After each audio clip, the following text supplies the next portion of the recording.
Hey, writer, ready to take your fiction to the next level? Whether you've just got a great idea or you're already stuck in the murky middle of writing your book, the Wicked Good Fiction Bootcamp I designed just for you.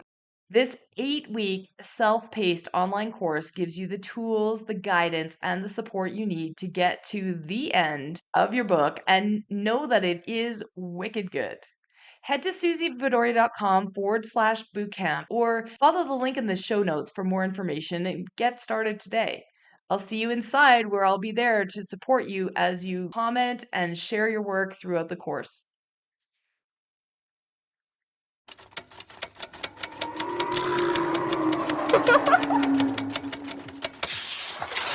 Welcome to Show Don't Tell Writing with me, Suzy Vidori, where I teach you the tried and true secrets to writing fiction, nonfiction that are going to wow your readers, broken down step by step. We're going to explore writing techniques. I'm going to show you a glimpse behind the scenes of successful writers' careers that you wouldn't have access to otherwise. And I'm also going to coach writers live on their pages so that you can learn and transform your own storytelling. Whether you're just starting out, you're drafting your first book, you're editing, or you're currently rewriting that book, or maybe even your 10th book, this show's going to help you unlock the writing skills that you didn't even know you needed, but you definitely do. I'm so looking forward to helping you get your amazing ideas from your mind onto your pages in an exciting way for both you and your readers so that you can achieve your wildest writing dreams. And you're going to also have some fun doing it. Let's dive in. It's that time again when I get to do my favorite thing, which is reviewing one page with a writer and geeking out about show don't tell, helping them elevate it. I hope you enjoy when I do this and live coach because it is so much fun. And I know that you are going to learn so much from Jordan Bloomfield, my guest today. I first met Jordan quite some time ago, and he had written a script called Party Boys. He works in the school system, was inspired by the high schoolers that he works with, and he had written a script that he intended to be a film, and he wanted to turn it into a novel. And so he started working with me in one of my courses. And then he came back with his finished draft and worked through it with me in the developmental editing mentorship recently. And I had the opportunity to work on 10 pages with him and really help him deepen because there's a lot of skills when you go from screenplay to novel writing. There's things that you need to add, right? We have to create. You don't have all the filmmaking tools like lighting and actors and all the things. We've got to add that in. And that's what Show Don't Tell is all about, is creating that visual moment. So it's been a lot of fun and to see where Jordan was able to take this script.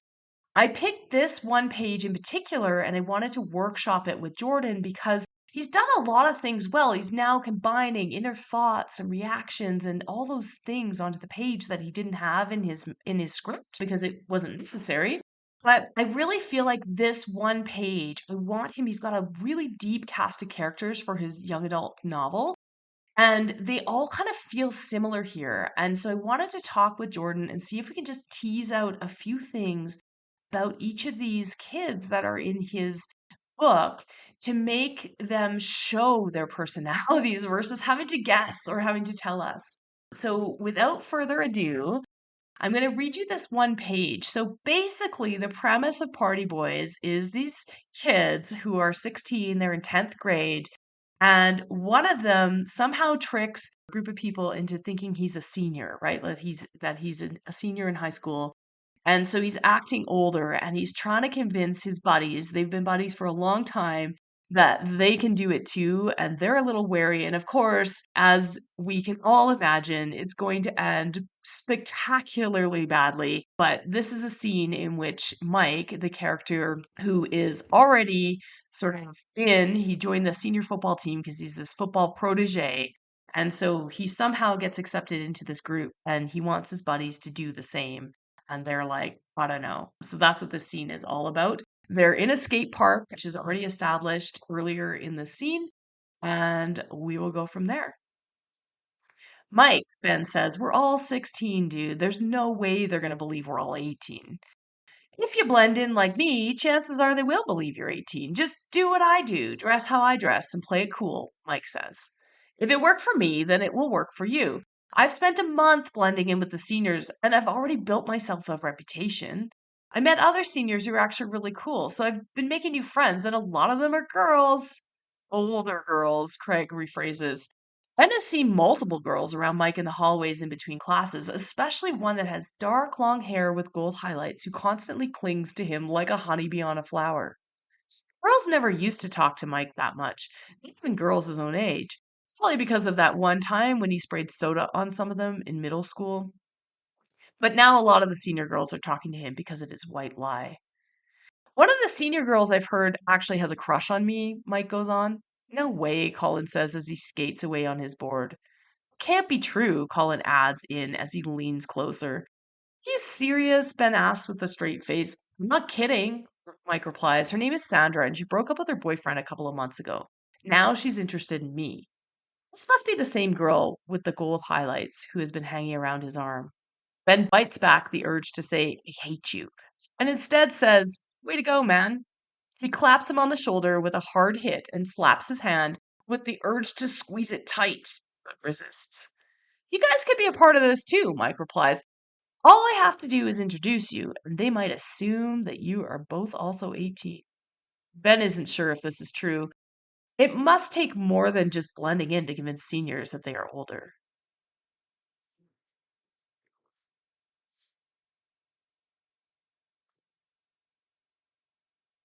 Awesome. I am so excited to have Jordan Bloomfield here with me today. Hi, Jordan. Hi, Suzy. Thank you so much for coming on this podcast today because we're going to workshop your book. Do you want to tell us a little bit about Party Boys and how this came about? Sure. So Party Boys was originally visualized as a film, and I wrote it as a screenplay. It was over 200 pages long, and I did have a plan to make it a movie, but it didn't happen that way because I chose to go down the novel route, and I thought about what genre I wanted to write novels in. So I figured I decided to adapt this Party Boys idea to a novel and promote it as a young adult novel. I thought that would be a good start because this would be my first book. This would be a good start to my writing career if I ever get that opportunity. So Yeah, no, I think you're well on your way, and that makes so much sense to me knowing that it had been a screenplay because what we're going to work on today is sort of rounding that out, right? Like there's five elements of writing, and I know you've heard me say this before, but I'll say it for the podcast listeners. There's five mm, elements of writing, and we have setting and dialogue and inner thoughts and actions and reactions, right? yeah, And those reactions and inner thoughts don't exist in a screenplay. And those are the things that we need to be adding in. And it's hard because it's already a long, right? You had a long screenplay. And so where do you focus is another thing that you have to work on when you adapt that. But I work with a lot of screenplay writers that want to learn to write novels. And they really have to get comfortable exploring that extra bit that you can do, this inner thoughts and reactions. Now, I mean, technically, you can have inner thoughts in like a film if you have voiceover, but you can't do it all the time, right? And the other thing that typically we do in novels, I mean, you could be omniscient. It's pretty rare these days. It's not very popular, especially not in YA. But, a lot of people are watching how Netflix does it or how their favorite TV show does it. And they kind of go on these deep dives and they follow different people and they have all these characters and they can do that. But in books, we typically don't. It's really hard for oh readers. yeah. You want your readers to connect with that one person. And so your protagonist, your main guy, his name is Ben. Tell me a little bit about Ben. What's going on with Ben? So Ben, he is 16-year-old teen. He has a few friends, not a lot of friends, but he has a small group of friends. And in this particular scene, he's at a skateboarding park. And he's known these guys for a long time, since elementary school. And he's noticed one of his best friends has changed a little bit since he joined the football team, which is a senior football team. And he happens to be the same age as Ben. So Ben is noticing some changes in this particular character. So he's starting to feel like he's losing a bit of a touch with his friend. And this scene is about like him thinking like why is he changing so much? That Yeah, type of thing. I He's not love the the same. scene. Yeah. And they're in a skate park, right? And that's one of Right. the things where I was looking for a little bit more. So if you're on a film, you don't have to put it all on the page because the producer's going to figure out how to make the skateboard park thing work, Right. and they can kind of stand around and talk. But in your scene itself, I was looking for something to mirror what's going on, right? And so that's what Yeah. we're gonna brainstorm and figure out here today. I love it. In your screenplay idea, did you actually have sort of, like I mentioned, did you have them flipping back and forth and going like from different perspectives and getting to know each of the characters, or was it always Ben's sort of story? It was always Ben's story. Okay, But perfect. actually, yeah, kind of a little bit of both actually. So it was from each perspective, I would say. Like Ben is not in every scene, so there's a lot of character development in the other boys as well. So, but it is mainly Ben's story. Yes. Awesome. Okay, and that's important, especially in YA, like, it's hard for younger readers to track a ton of characters. You know, in an adult story, you can have larger cast of characters. In a YA story, you wanna keep it pretty tight so that and really differentiate them because we need the teens to care, right? And we're gonna care about Ben. I mean, we can all relate to this. Were you a football player, Jordan? I was not. No, me either. I'm not a And sports person at all. I'm not a sports person either, and I have 3 sporty teenagers that I sired somehow because my husband is sporty, and I'm trying, but I'm not a sports person either. I skied and swam and did ballet, like individual things, and I know Right. nothing about team sports, but my son does play football, so some of this resonates and, the struggles of Uh, getting on the senior basketball team and the junior basketball team. So in this case, Mike has made a higher level team, like he's only in 10th grade, but he's playing with the seniors because he's like this protege. And so he tricks them into thinking that he's older. And then the other kids, like his buddies, are like, "What do you mean? Like, what is going on with you?" Right. And they're trying to sort of fit in and be cool and all the things that we remember. You mhm. actually work with students, right, Jordan? Can you tell us a little bit about that?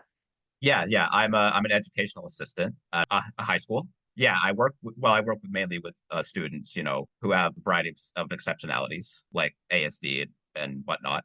So I support students with special needs.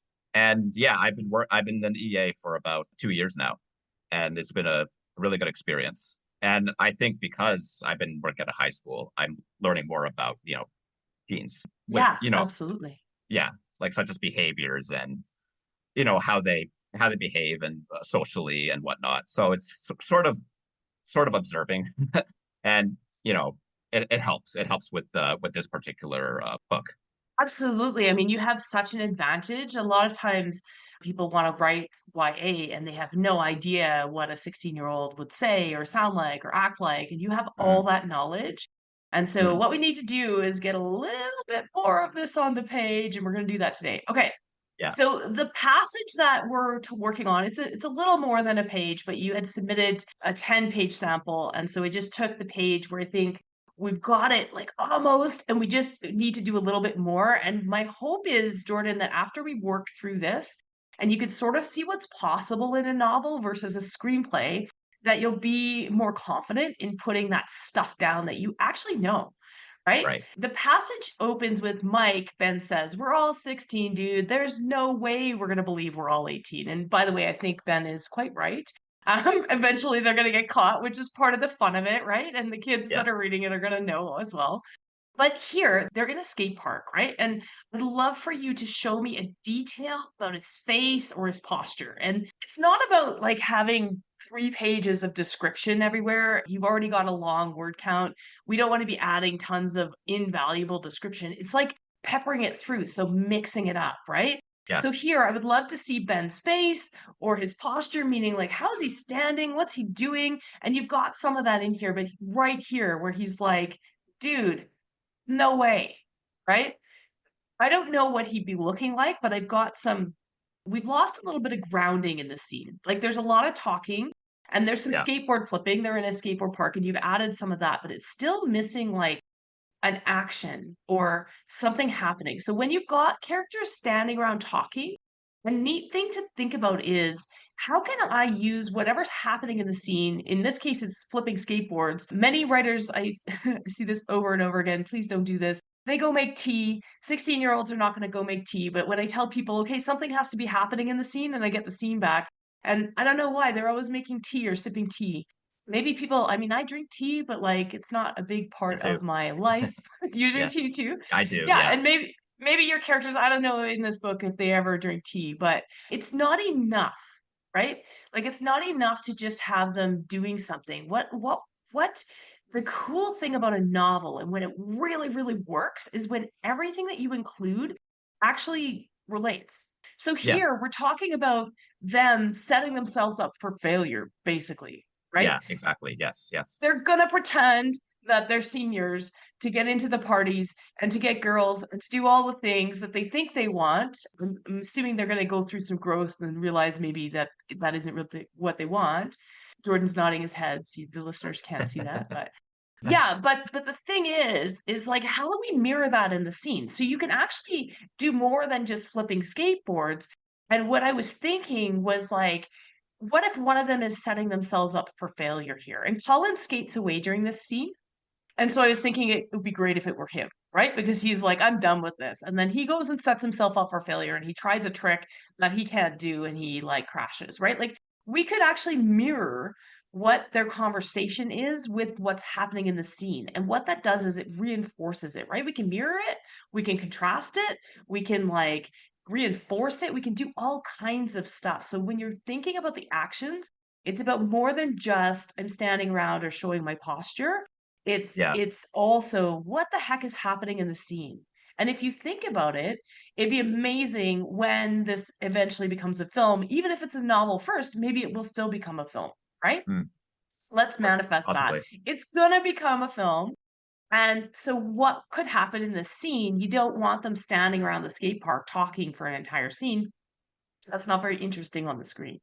Right? Right. So what could be happening in the background? Okay, but right here, even just grounding us back in the moment, when we have long passages of dialogue, which tends to happen when we're adapting a screenplay to a novel, right?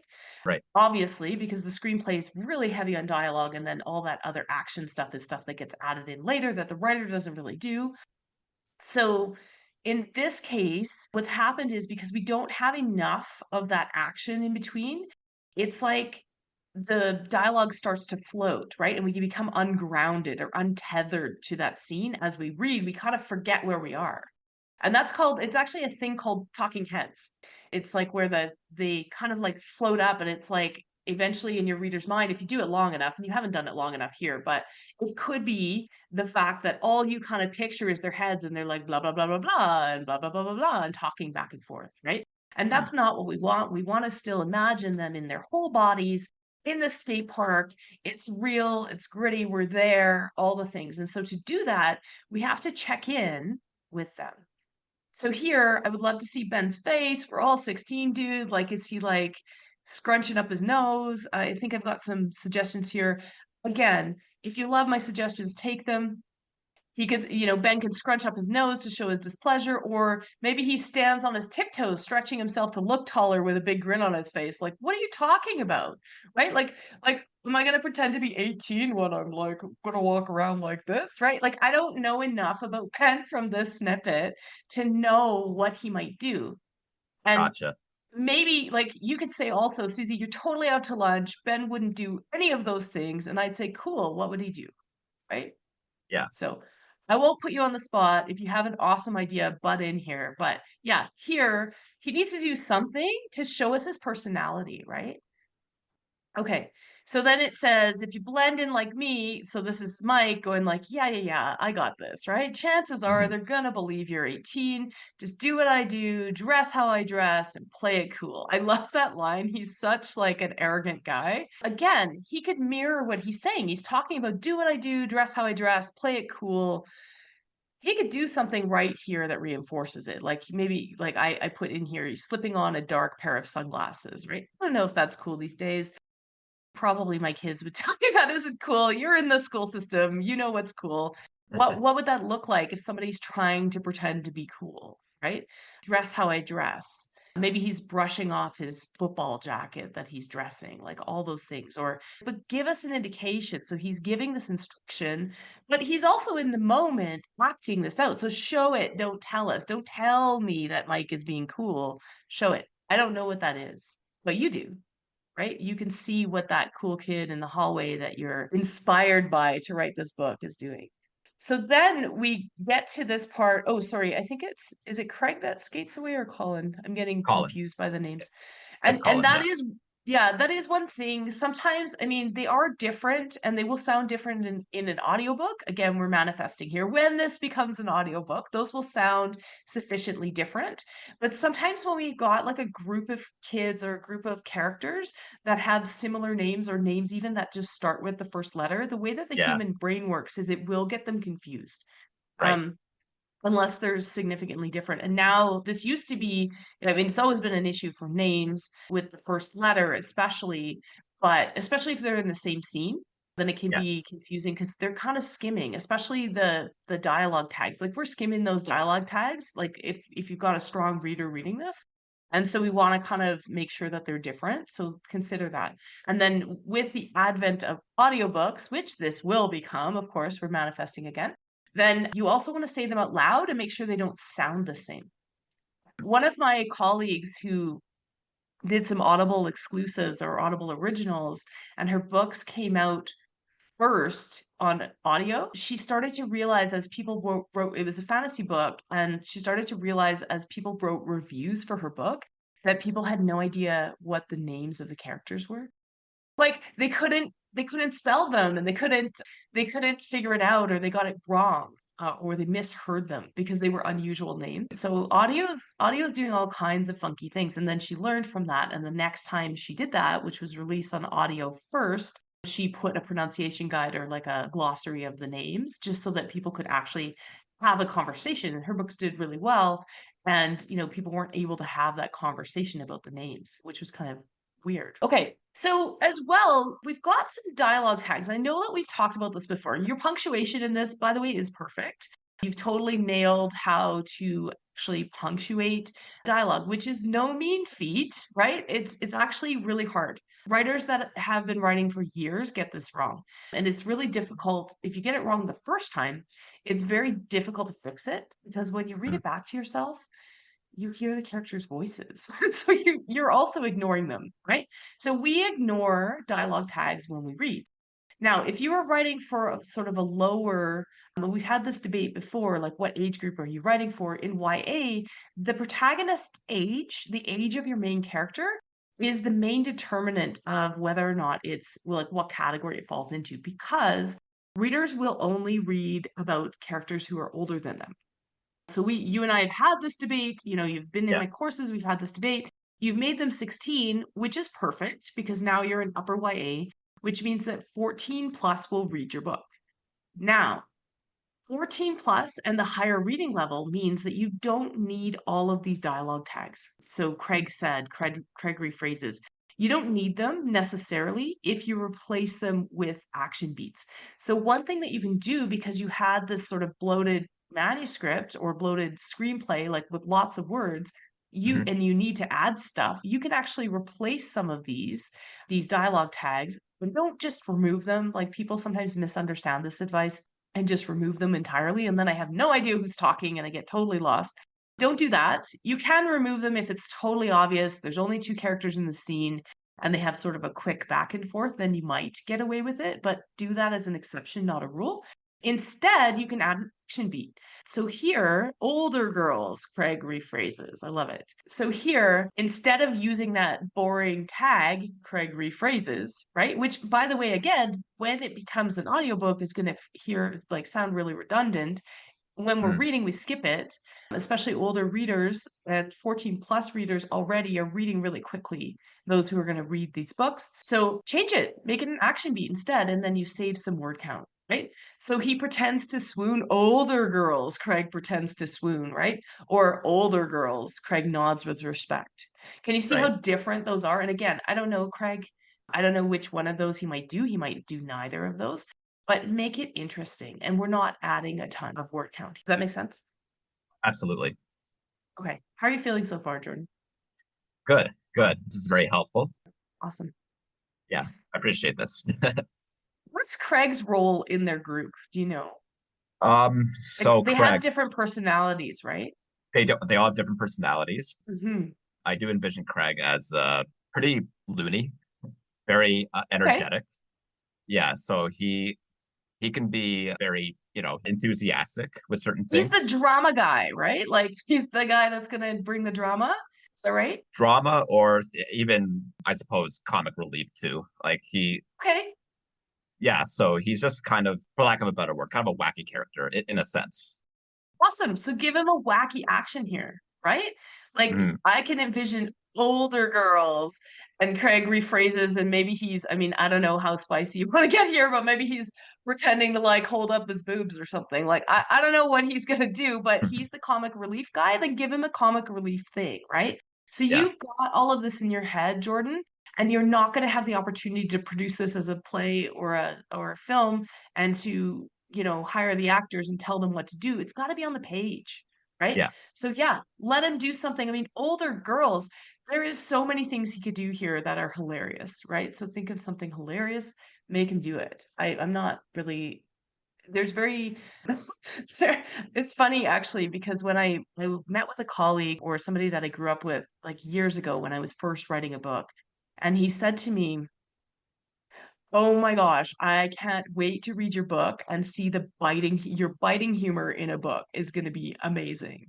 And I just looked at him and I kind of was like, I don't write funny. I mean, I guess I'm funny in real life and you guys probably see that, but my friends and family think I'm pretty funny or I have this like biting sense of humor and it's not usually in my books. So I applaud anybody who's willing to put comic relief in their books. Good job. I don't know, I can't do it.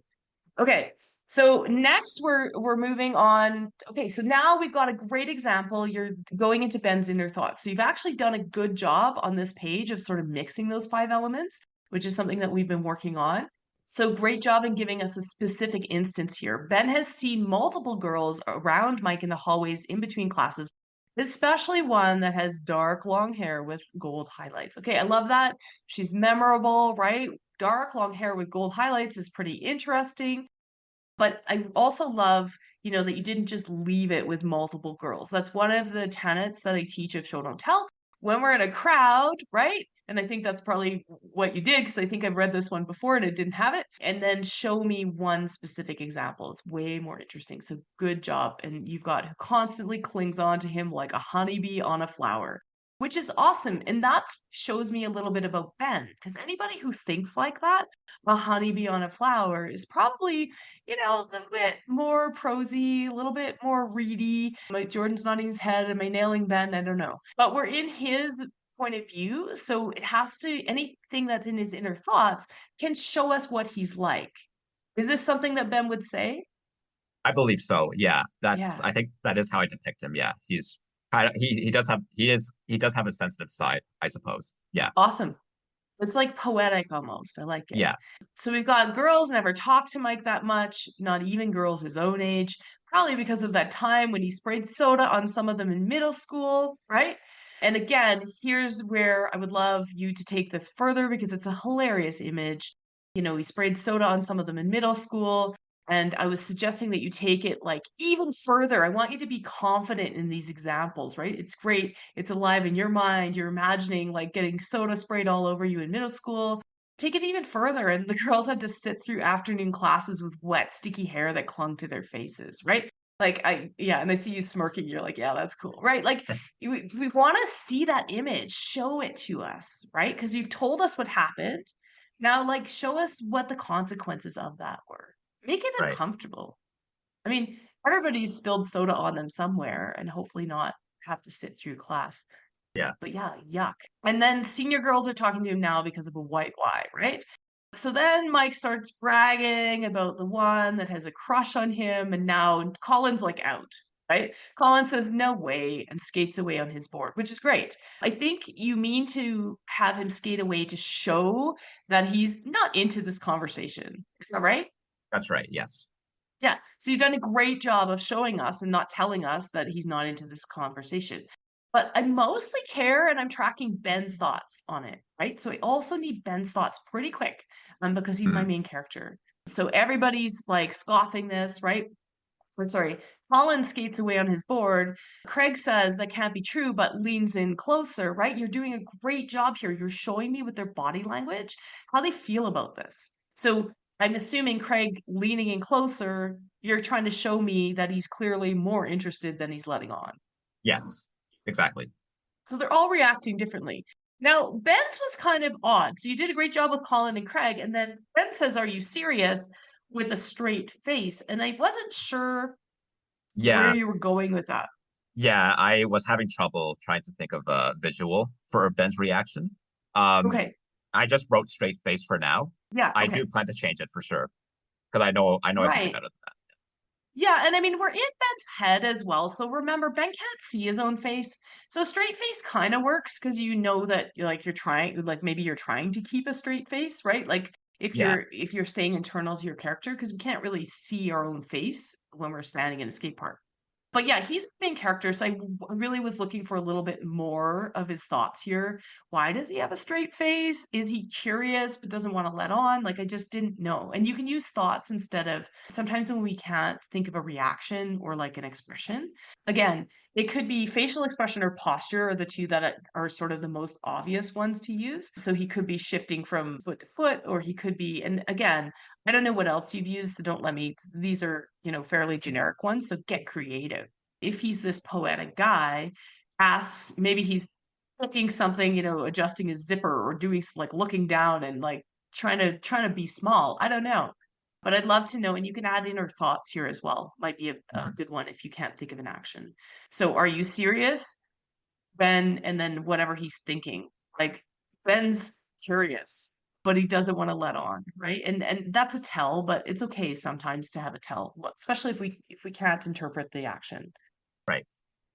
So Mike says, "No, no, no," and then he starts giving us some details about this girl named Sandra. She broke up with her boyfriend, and now she's interested in me. So here, yeah, I want to see a detail about his posture or his expression. I want to see Mike being super confident and Mhm. kind of is he, exuding confidence. So I gave you an example here because it could be anything, but he peels a stick of gum from a pack and folds it into his mouth. He holds the pack out to Ben, who shakes his head, right?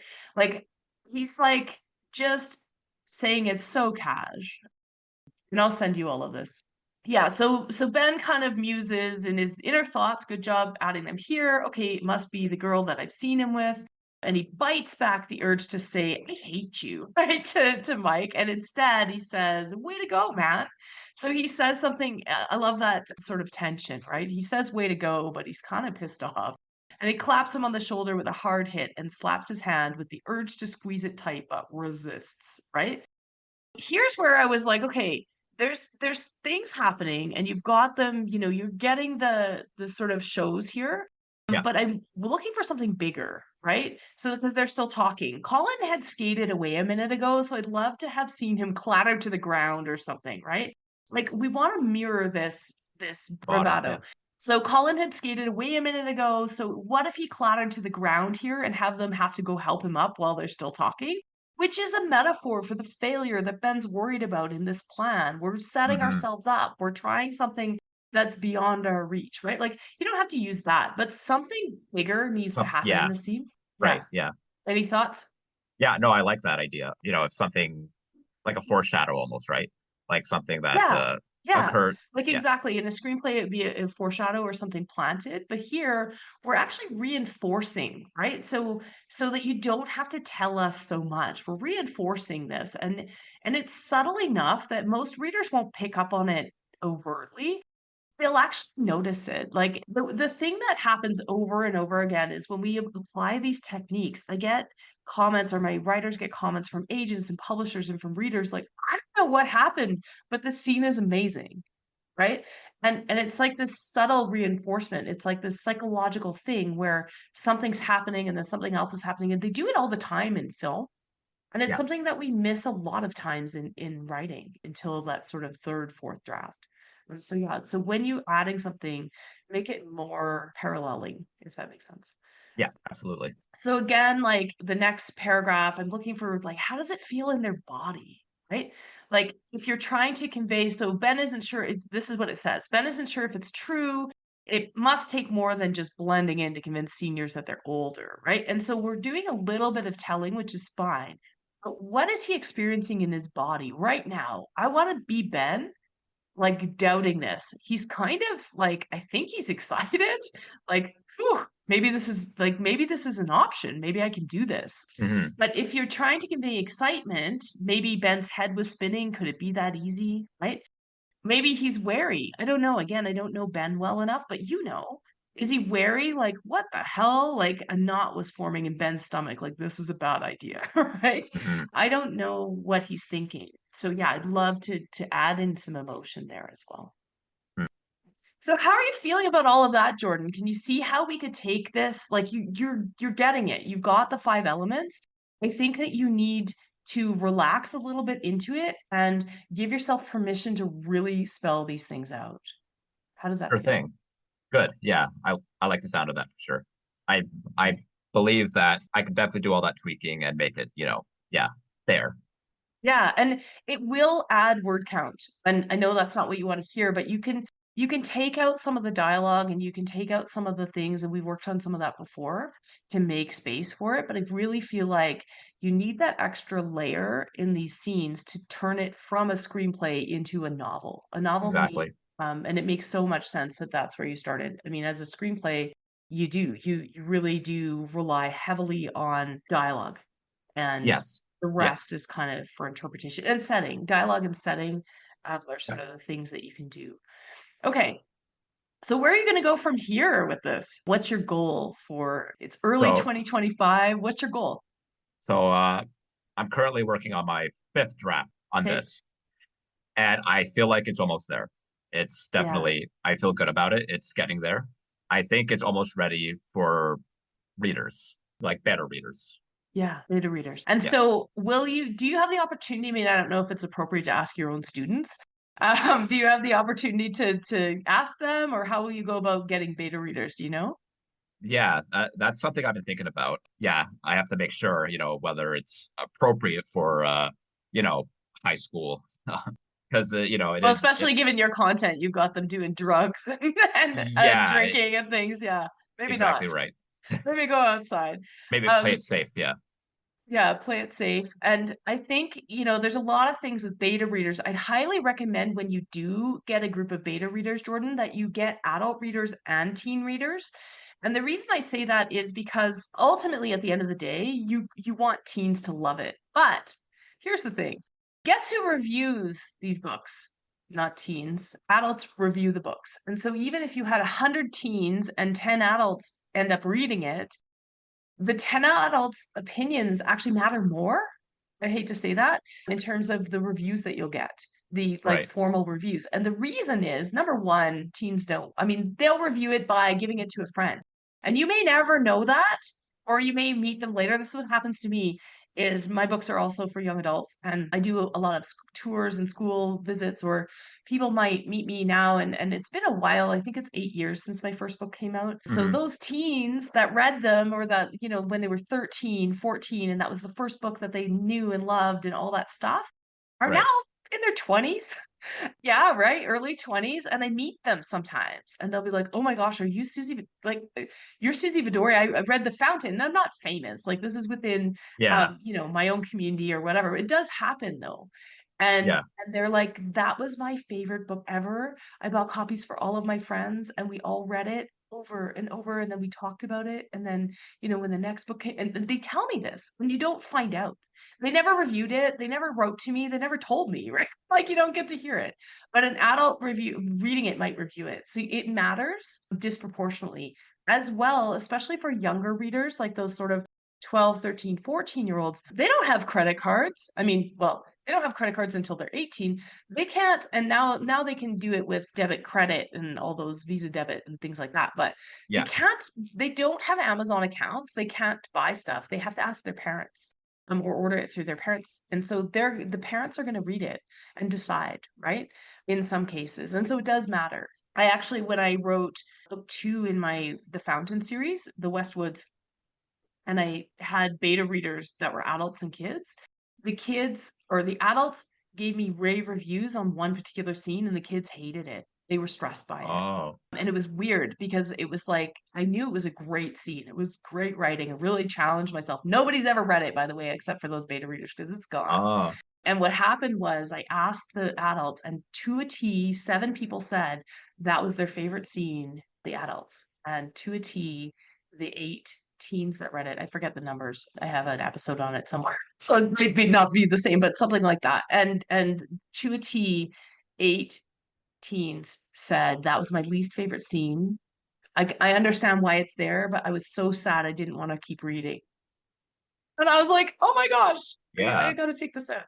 So yeah, so you gotta it's a weird thing in YA. It's like this extra step where you've got these two different audiences that you have to yeah. And the only way Whittle. to know, yeah, to have to satisfy. And so the only way to know that is to make sure that you've got both.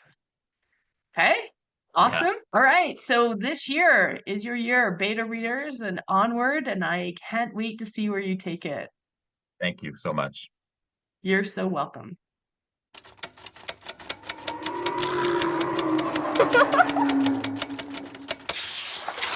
Thanks for tuning in to Show Don't Tell Writing with me, Suzy Vidori. Help me continue to bring you the straight goods for that book you're writing or planning to write. Please consider subscribing to this podcast and leaving a review on Apple Podcasts, Spotify, or wherever else you're listening. Also visit suzyvidori.com/newsletter to hop on my weekly inspired writing newsletter list, where you'll stay inspired and be the first to know about upcoming training, events, and writing courses that happen in my community.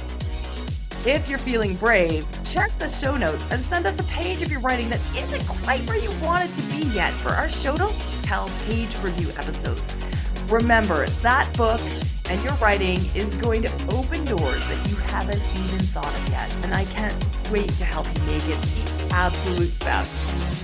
If you're feeling called to write that book, keep going, and I'm going to be right here cheering you on. See you again next week.